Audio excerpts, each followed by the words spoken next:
पिछले क्लास में मैंने 3 फेज प्रणाली की पावर मापने की 2 मेथड बताए थे, 1 वाटमीटर विधि और 3 वाटमीटर विधि। आज का जो अपना टॉपिक है वो है 2 वाटमीटर विधि से 3 फेज सिस्टम का पावर मापना। अब इसमें देखो 3 फेज का अपन 2 वाटमीटर से और पावर ज्ञात करेंगे तो चित्र के अनुसार दोनों वाटमीटरों के कनेक्शन किए जाते हैं। चित्र के अनुसार दोनों वाटमीटर देखो W1 मैंने यहाँ जोड़ा है, W2 यहाँ। करंट कॉइल है इन दोनों की सीरीज में जुड़ी हुई है, प्रेशर कॉइल 2 फेजों के। अगर उसमें ध्यान ये देना चाहिए जो करंट कॉइल है वाटमीटर की उसकी रेटिंग इतनी होनी चाहिए कि वो लोड करंट को सहन कर सके।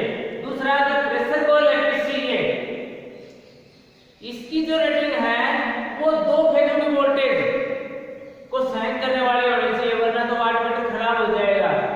ठीक है, 2 वाटमीटर मेथड से जब अपन पावर मापते हैं तो इसमें संतुलित लोड हो चाहे असंतुलित लोड हो, ये दोनों के लिए है 2 वाटमीटर विधि। संतुलित लोड बैलेंस लोड की भी पावर माप सकते हैं और असंतुलित लोड की भी पावर अपन 2 वाटमीटर विधि से नाप सकते हैं। चित्र के अनुसार देखो मैंने बताया ये स्टार कनेक्शन है। करंट कॉइल देखो सीरीज में लगी हुई है, प्रेशर कॉइल 2 फेजों पर लगी हुई है, पैरेलल में है। ऐसे ही वाटमीटर 2 इसकी करंट कॉइल ये सीसी है और ये पीसी है। देखो सीसी सीरीज में है और पीसी 2 फेजों पर है। तो मैंने अभी ये बताया था अभी जो करंट कॉइल है उसकी रेटिंग कितनी होनी चाहिए, अब वो लोड जितना लोड करंट है उसको सहन कर सके वरना जल जाएगी। दूसरा प्रेशर कॉइल की रेटिंग इतनी होनी चाहिए कि वो 2 फेजों की वोल्टेज को सहन कर सके। चित्रानुसार हम क्या करते हैं 2 वाटमीटर जोड़ते हैं। यह विधि संतुलित लोड और असंतुलित लोड दोनों की पावर मापने के लिए प्रयोग की जा सकती है। टोटल जो पावर होगी 3 फेज की वो कैसे ज्ञात करेंगे, दोनों वाटमीटर की जो रीडिंग होगी उनका योग कर देंगे। तो टोटल पावर कितनी हो जाएगी, टोटल पावर कुल पावर बराबर हो जाएगी W1 की रीडिंग प्लस W2 की रीडिंग, यानी वाटमीटर नंबर 1 की रीडिंग जो पाठ्यांक आएगा वो और वाटमीटर नंबर 2 का जो पाठ्यांक आएगा वो दोनों को जोड़ देंगे तो क्या हो जाएगा, टोटल पावर आ जाएगी सर्किट की। 3 फेज पावर जो सर्किट है इसकी टोटल पावर आ जाएगी। अब देखो कोई वाटमीटर रीडिंग उल्टी दे रहा है तो उसके लिए अपन क्या करेंगे, प्रेशर कॉइल के कनेक्शन चेंज करेंगे। कई बार क्या होता है एक वाटमीटर नेगेटिव में पाठ्यांक देने लग जाता है, उसकी सुई नेगेटिव की तरफ जाती है, तो उसके लिए अपन क्या करेंगे, प्रेशर कॉइल के कनेक्शन बदलेंगे। इस विधि से अपन संतुलित लोड असंतुलित लोड सभी तरह के लोड हैं उनकी पावर माप सकते हैं। यह 2 वाटमीटर विधि है, इसमें 2 वाटमीटर मैंने जोड़ रखे हैं। अच्छा, उस दिन मैंने बताया था वाटमीटरों की जो करंट कॉइल है और प्रेशर कॉइल है उसको फाइंड आउट करना, ये प्रैक्टिकल है, प्रैक्टिकल भी करना है आपको। 2 वाटमीटर लेने हैं, दोनों वाटमीटर की रेटिंग इतनी होनी चाहिए अगर वो लोड करंट को सहन कर सके करंट कॉइल और प्रेशर कॉइल 2 फेजों की वोल्टेज सहन कर सके। इसका कैपेसिटी के 2 वाटमीटर हमने लिए। उसके बाद में हमने दोनों वाटमीटर को चित्रानुसार जोड़ा, दोनों वाटमीटर को चित्रानुसार जोड़ा, करंट कॉइल को सीरीज में जोड़ दिया, प्रेशर कॉइल को 2 फेजों के पैरेलल में जोड़ दिया। ठीक है, ऐसे इसमें जोड़ दिया। अब दोनों वाटमीटर की रीडिंग अपन पढ़ लेंगे और उनको जोड़ देंगे, सर्किट की टोटल पावर आ जाएगी। ये प्रैक्टिकल आपको करके देखना है। ठीक है, इसके लिए अपन क्या करेंगे, लोड की जगह अपन 200 वाट के 2 लैंप सीरीज में बना के रेडी बना लेंगे। 2 लैंप यहाँ लगा देंगे, 2 लैंप यहाँ लगा देंगे, 2 लैंप यहाँ लगा देंगे और उनको एक जगह जोड़ देंगे स्टार में और तीनों जो फेज हैं वो सप्लाई देंगे। उन पे हमने 2 वाटमीटर जोड़ दिए और उनकी रीडिंग ले ली तो उनकी टोटल पावर आ जाएगी। ये प्रैक्टिकल आपको करके देखना है एक्चुअल में।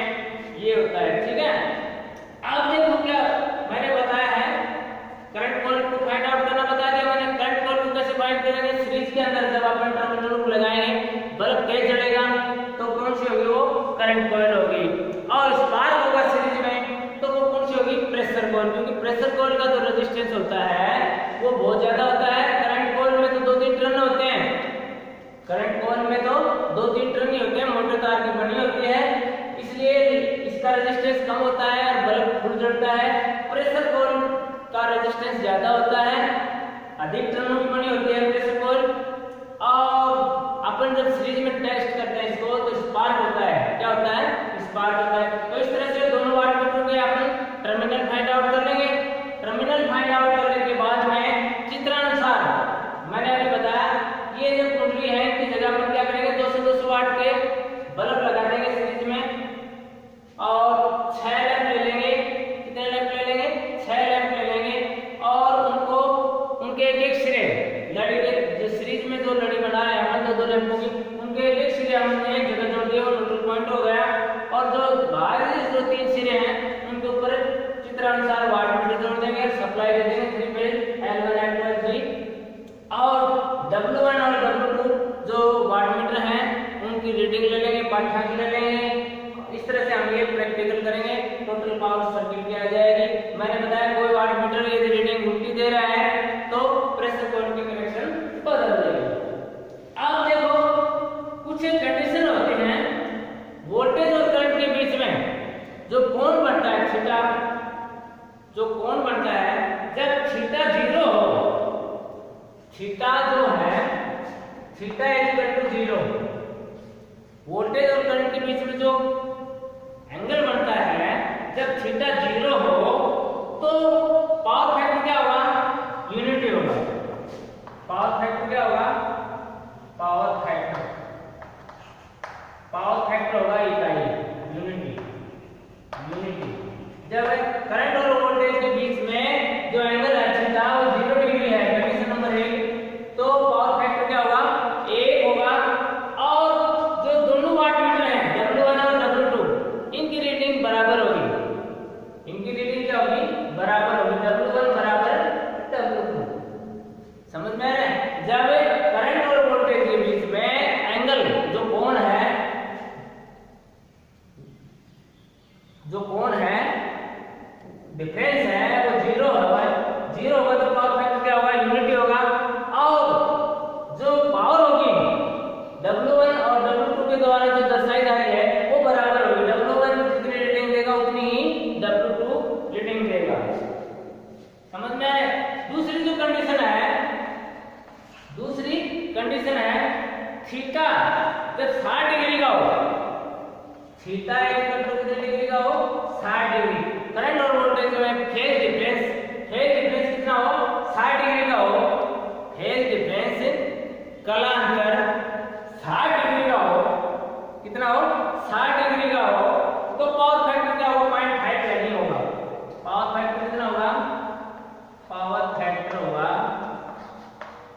0.5 लैगिंग होगा। क्या होगा, लैगिंग। मैंने बताया था लैगिंग और लीडिंग, लैगिंग पावर फैक्टर। जब थीटा 60 डिग्री हो, थीटा 60 डिग्री हो तो पावर फैक्टर क्या होगा, वो 0.5 होगा। पावर फैक्टर कितना होगा, 0.5 होगा, और लैगिंग होगा, क्या होगा, लैगिंग होगा।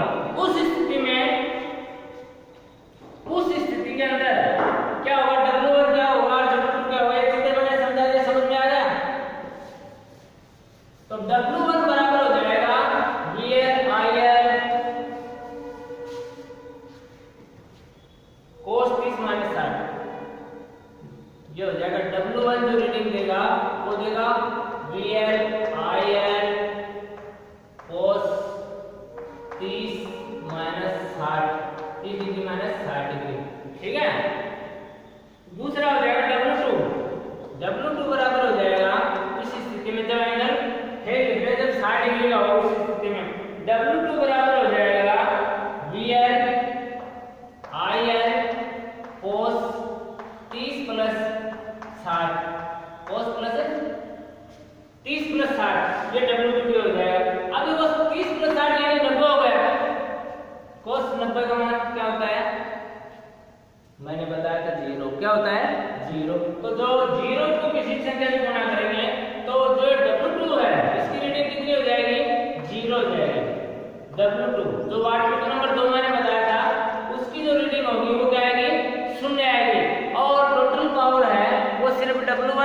जाएगा W1, तो total power measure by W1, यानी जब थीटा 60 डिग्री का है, जब थीटा 60 डिग्री का है तो पावर फैक्टर क्या होगा, 0.5 लैगिंग होगा, पावर 0.5 लैगिंग होगा।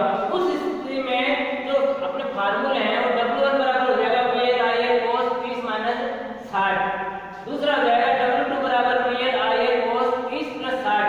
अब 30 + 60 का मतलब 90, 90 cos 90 का मान 0 होता है, 0 इससे पूरा गुणा करेंगे तो क्या होगा, 0 हो जाएगा। तो W2 की जो रीडिंग होगी वो 0 होगी और केवल वाटमीटर नंबर 1 ही पाठ्यांक देगा और वो टोटल पावर होगी, वो टोटल पावर होगी। ये दूसरी कंडीशन है जब थीटा 60 डिग्री है। उसके बाद में जो थीटा कोण है वो 90 डिग्री से छोटा हो और 60 डिग्री से बड़ा हो। कंडीशन नंबर 3, ये क्वेश्चन पूछते हैं 60 डिग्री का होगा तो वाटमीटर कौन से वाटमीटर रीडिंग देगा, क्या रीडिंग देगा, ठीक है, W2 क्या देगा, W1 क्या देगा। तीसरी जो कंडीशन है, जब कोण, जब डिफरेंस, जब थीटा बराबर हो ना, थीटा लेस देन 90 डिग्री और मोर देन मतलब अधिक, मोर देन 60 डिग्री। जब 60 डिग्री से ज्यादा हो और 90 डिग्री से कम हो थीटा का मान, डिफरेंस का मान, उस स्थिति में W1 पॉजिटिव में रीडिंग देगा, W1 क्या देगा, पॉजिटिव में रीडिंग देगा। और W2 है वो रिवर्सिंग, उल्टा मैंने थोड़ी देर पहले बताया था, रिवर्सिंग में दर्शाएगा रीडिंग, ठीक है। अब उस स्थिति में क्या करेंगे, अपन रिवर्सिंग में करेंगे तो मैंने बताया प्रेशर कॉइल के कनेक्शन चेंज करेंगे और उस स्थिति में जो टोटल पावर होगी वो होगी टोटल पावर हो जाएगी उस स्थिति में जब कोण 90 डिग्री से छोटा हो और 60 डिग्री से बड़ा हो, 60 डिग्री से बड़ा हो। उस स्थिति में टोटल पावर हो जाएगी W1 - W2, यानी W1 जो रीडिंग देगा उसमें W2 की रीडिंग को घटा देंगे तो टोटल पावर आ जाएगी। जब थीटा 90 डिग्री से कम हो डिफरेंस और मोर देन यानी 60 डिग्री से अधिक हो, उस स्थिति में क्या हो जाएगा, W1 - W2। कंडीशन नंबर 4, ये देखो बहुत महत्वपूर्ण है, इसी पे आधारित छोटे-छोटे क्वेश्चन आते हैं परीक्षा में। जब थीटा = 90 डिग्री हो, जब कोण डिफरेंस जो है, डिफरेंस कलर डिफरेंस है वो 90 डिग्री हो तो उस समय पावर है, पावर फैक्टर क्या होगा, 0 होगा। पावर फैक्टर क्या होगा, पावर फैक्टर 0 होगा। पावर फैक्टर क्या होगा, 0। जब एंगल 90 डिग्री का है, कोई फेज 90 डिग्री का है तो पावर फैक्टर क्या होगा, 0 होगा। तो W1 बराबर हो जाएगा VL क्या है, लाइन वोल्टेज और IL क्या है, लाइन करंट, cos 30 - 90, cos 30 - 90। अब देखो cos 30 - 90 मैंने त्रिकोणमिति में बताया है, साइन में बदल जाएगा तो क्या हो जाएगा, ये VL sin 30 degree, sin 30 degree हो जाएगा, ठीक है। उसके बाद में W2 जो हो जाएगा, W2 बराबर हो जाएगा VL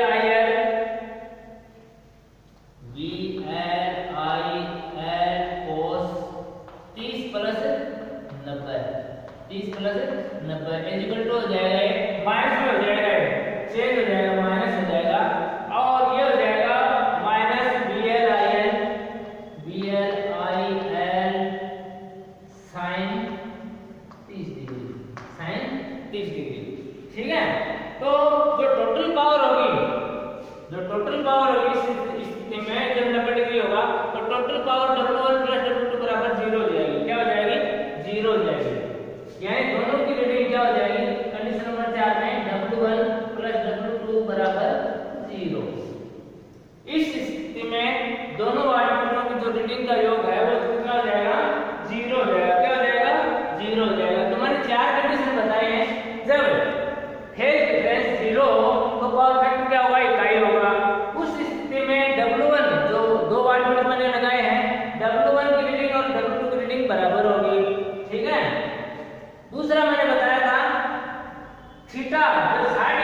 ठीक है, ये बताया मैंने W1 plus W2।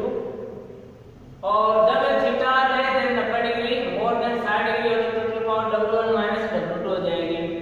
Theta 90 degree होगा तो W1 प्लस W2 बराबर 0 हो जाएगा। क्या हो जाएगा? 0 हो जाएगा। दोनों की रीडिंग 0 हो जाएगी। ये चार कंडीशन है, पूछते हैं परीक्षा में। ये फेज डिफरेंस इतना होगा तो पावर फैक्टर कितना होगा और W1 की रीडिंग क्या होगी, W2 की रीडिंग क्या होगी, दो वाटमीटर आप लगा रहे हैं, रीडिंग की स्थिति क्या होगी, ये परीक्षा में छोटे-छोटे प्रश्न आते हैं और प्रैक्टिकली इनको करके भी देखना है। मैंने दो वाटमीटर मेथड बताया किस तरह से करना है, ठीक है, बहुत आसान है। दो वाटमीटर लेते हैं और 200-200 वाट की बल्ब ले लेंगे, शायद सीरीज में रेडी बना करके दो लैंपों की, और स्टार पॉइंट बना लेंगे जोड़ के, और जो शेष सिरे हैं उन पे वाटमीटर जोड़ देंगे, सप्लाई दे देंगे। तो ये तो था दो वाटमीटर विधि से 3 फेज प्रणाली की शक्ति मापना। उसके बाद में है phase sequence meter. Phase sequence meter, अब फेज सीक्वेंस याद करने के लिए फेज सीक्वेंस मीटर जो होता है वो किस तरह का होता है, कैसे काम करता है वो मैं बताऊंगा। Phase sequence meter, phase sequence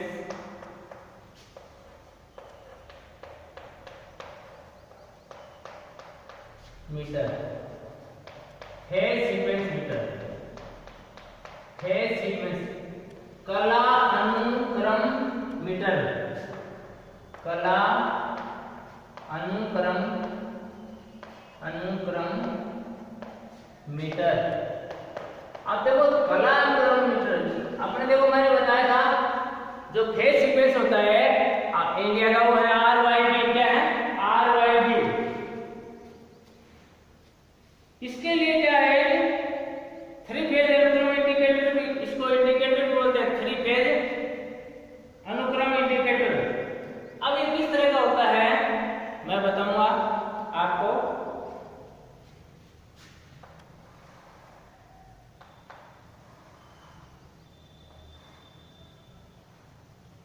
ये अभी मैं बता रहा हूं किस तरह का होता है कला अनुक्रम मीटर।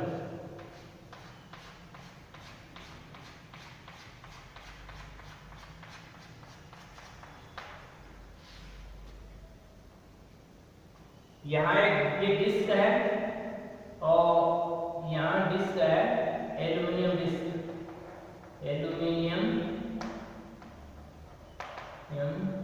डिस्क, और इसको ये घूमती है RYB सीक्वेंस है, ठीक है। इसके घूमने की जो डायरेक्शन होगी, आप देखो इस इंडिकेटर के अंदर लीड लगी हुई होती है। क्या लगी होती है? लीड, 3 फेज की लीड लगी हुई है।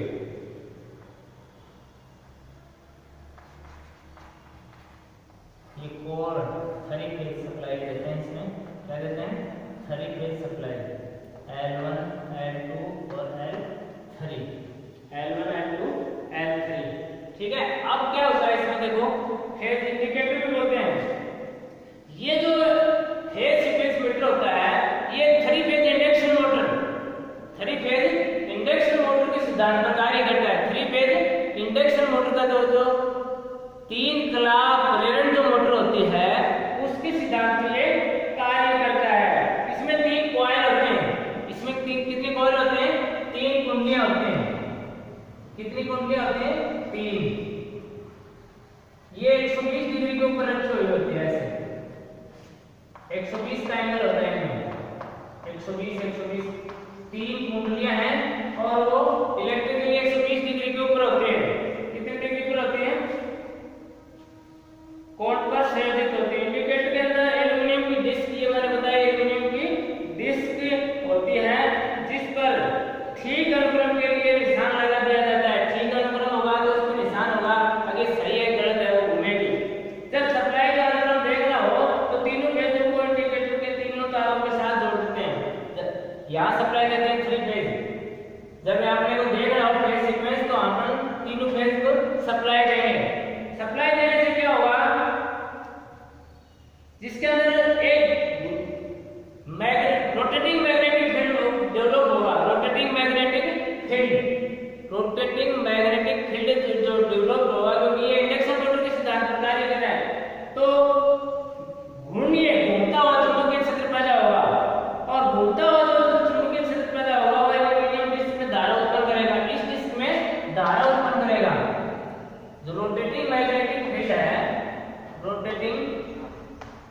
Rotating magnetic field. Rotating magnetic field का मतलब ये है घूमता हुआ चुंबकीय क्षेत्र, घूमता हुआ चुंबकीय क्षेत्र। अब घूमते हुए चुंबकीय क्षेत्र जब अपन इसमें एसी सप्लाई देंगे, 3 फेज सप्लाई देंगे तो रोटेटिंग मैग्नेटिक फील्ड पैदा होगा और वो रोटेटिंग मैग्नेटिक फील्ड के कारण इस डिस्क में जो एल्यूमीनियम की जो डिस्क है इसके अंदर धारा चलेगी और धारा चलने से क्या होगा तो इसमें टॉर्क पैदा हो जाएगा। धारा इसमें जब होगी डिस्क में धारा जब डेवलप होगी तो क्या होगा टॉर्क पैदा हो जाएगा। क्या पैदा हो जाएगा? टॉर्क पैदा हो जाएगा और वो उसको घुमाएगा। यदि सीक्वेंस सही है तो सही दिशा में घुमा देगा और सीक्वेंस अपना गलत है, RYB नहीं है तो वो सही दिशा में नहीं घुमाएगा। तो उसके लिए फिर अपन क्या करेंगे, दोबारा फिर ये दो तारों को आपस में बदलेंगे, दो तारों को आपस में बदल देंगे। ठीक है, दो तारों को आपस में बदल देंगे और दोबारा सप्लाई देंगे तो ये जो रोटेटिंग मैग्नेटिक फील्ड बनेगा उससे इस एल्यूमीनियम डिस्क में धारा उत्पन्न होगी और धारा की वजह से टॉर्क पैदा होगा और ये डिस्क घूमेगी। यदि सही दिशा में घूम रही है तो अपना फेज सीक्वेंस सही है, कला अनुक्रम सही है। ठीक है, तो देखो ये किस सिद्धांत पर कार्य करता है, परीक्षा में पूछ लेते हैं कई बार। जो फेज सीक्वेंस मीटर होता है, कला अनुक्रम मीटर होता है, वो किस सिद्धांत पर कार्य करता है? वो करता है 3 फेज इंडक्शन मोटर के सिद्धांत पर। 3 phase induction motor, 3 phase induction motor के प्रिंसिपल कार्य करता है। 3 कला प्रेरण मोटर, 3 कला प्रेरण मोटर, 3 कला जो प्रेरण मोटर होती है उसके सिद्धांत पर ये फेज सीक्वेंस इंडिकेटर कार्य करता है। इसको इंडिकेटर फेज सीक्वेंस मीटर भी बोलते हैं, फेज सीक्वेंस इंडिकेटर भी बोलते हैं। ठीक है, इसमें होता क्या है मैंने बताया, इसमें 3 कॉइलें होती हैं, 3 कुंडलियां होती हैं जो 120 इलेक्ट्रिक दूरी पर रखी हुई होती हैं। जब हम इन कुंडलियों को सप्लाई देते हैं, 3 फेज सप्लाई देते हैं तो रोटेटिंग मैग्नेटिक फील्ड बनता है। वो रोटेटिंग मैग्नेटिक फील्ड की वजह से एल्यूमीनियम जो डिस्क लगी हुई है इसके अंदर धारा उत्पन्न होगी और धारा उत्पन्न होने से टॉर्क पैदा होगा और वो टॉर्क की वजह से ये डिस्क घूमना शुरू कर देगी। यदि सीक्वेंस सही है तो वो सही दिशा में घूम जाएगी और यदि सीक्वेंस गलत है तो वो गलत दिशा में घूमेगी। तो गलत दिशा में जब घूम रही है डिस्क तो अपन क्या करेंगे, कोई 2 फेजों को आपस में बदल देंगे ताकि कला अनुक्रम ठीक हो जाए। कला अनुक्रम क्या होता है? RYB, ये आपका क्रम है RYB, रेड येलो ब्लू। तो ये जो फेज सीक्वेंस है RYB, ये जब ये डिस्क है ये सही दिशा में घूमेगी तो RYB अपना जो अनुक्रम है वो सही होगा। यदि ये गलत दिशा में घूम रही है तो क्या करेंगे, अपन कोई 2 फेजों को आपस में बदल देंगे। आपस में बदल देंगे, दोबारा अपन देखेंगे, इसको सप्लाई देंगे तो ये डिस्क है वो सही दिशा में घूमने लग जाएगी, अपना सीक्वेंस सही हो जाएगा।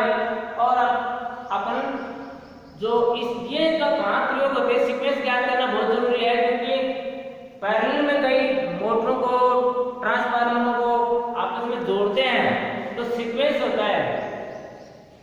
पैरेलल में ट्रांसफार्मर वगैरह होते हैं, अल्टरनेटर होते हैं, उनको सिंक्रोनाइज करते हैं। उस टाइम में हमें फेज सीक्वेंस का पता होना जरूरी है। फेज सीक्वेंस सही होगा तो ही अपन उनको पैरेलल में जोड़ सकते हैं।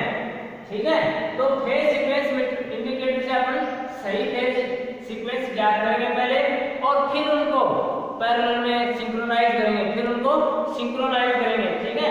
जैसे अल्टरनेटर है, ट्रांसफार्मर है, इनमें फेज सीक्वेंस इनको पैरेलल में जोड़ने से पहले फेज सीक्वेंस सेट करना बहुत जरूरी है।